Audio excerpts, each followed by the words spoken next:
Obviously make sure you not decide to cut yourself a nice piece of poison ivy. That would be a bad idea.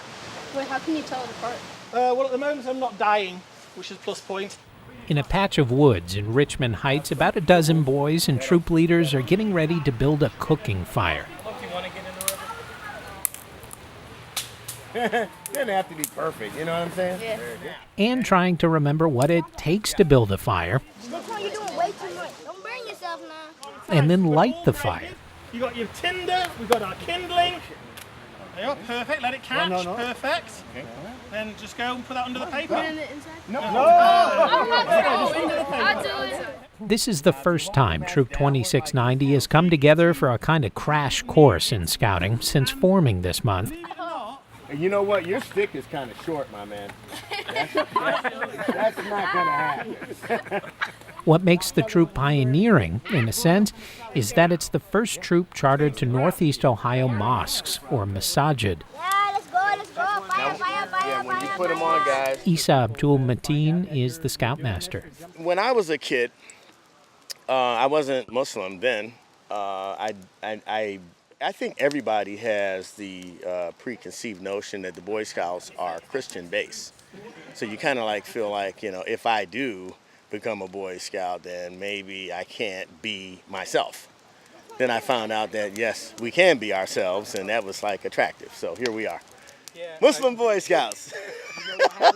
Scout troops can be sponsored or chartered by all kinds of organizations, including nonprofits, churches, synagogues, or mosques. 3 Cleveland area mosques have contributed boys to this troop, including the Muslim Association of Cleveland East, or MACE. Mohammed Samad heads the board of trustees at MACE. He helped organize this troop, which has mostly African American members. There were some members of the community that never even thought about the Boy Scouts because it was always looked upon as not only a Christian, but to be quite frank, a lily-white organization that wasn't open to a diverse group of people, okay, especially for the Muslim community. No one should be nearer you than your outstretched arm with the knife all the way around. Part of this first outing included learning about knife safety from a professional scouter with the Lake Erie Council and carving sticks to cook bread twists on the fire. If you try to slide it and it slides easily, then you know it's cooked inside because the dough's not sticking to it. Mohammed Samad says it took patience and someone not giving up on this effort to finally form the troop and fill a need. Even though that we all went to the mosque, there was no connection with the other mosque in the Cleveland area that they could commiserate with and have activities with. So every mosque kind of had a silo. And it was important in any faith-based community that there be some connection between all the different places of worship for that particular faith. But there was nothing for the Muslim community on a regular basis for the young boys. So I had always thought that the Boy Scouts, which already had its organizational structure, was a good resource to reach out to. Boy Scouts of America has more than 5,000 scouts who are Muslim. About half of those are in the more than 100 troops chartered by mosques across the country. Ohio has 4 or 5 such troops, according to the National Islamic Committee on Scouting. Informational videos for prospective scouts emphasize the role of faith and the 12th point of the Scout Law. A scout is reverent. The Boy Scouts of America provides a program for young people that builds character, trains them in the responsibilities of participating citizenship, and develops personal fitness. In addition, the program emphasizes reverence and duty to God. For the next few minutes, we'll explore how becoming a chartered organization for scouting can greatly benefit your mosque.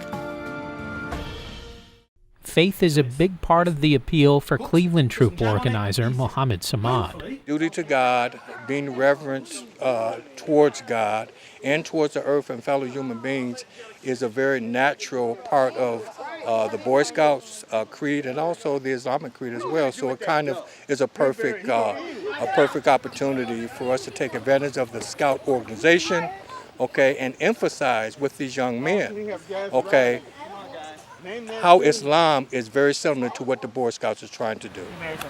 Okay. And then light the paper. To the paper. Nice and easy. slow. That's good. Okay, good job, Numer. The paper. It's really fun, and I like it. Like, we get to play games and do a lot of activities and stuff. I think it's a good experience because I really like doing outdoorsy stuff. And I was really looking forward to it, like right when my mom told me. Junaid and Numer are two of the boys helping to build a fire and cook the bread twists covered in jam. It's hot down there. What are you doing? They're two grandchildren of the scoutmaster, Abdul Matin, who admits this troop may raise eyebrows for some. You know, I can tell now because we're the first troop. It's going to be like Muslim Boy Scouts. You know, so I guess what we have to do is be ourselves and not try to be, you know, anything other than who we are.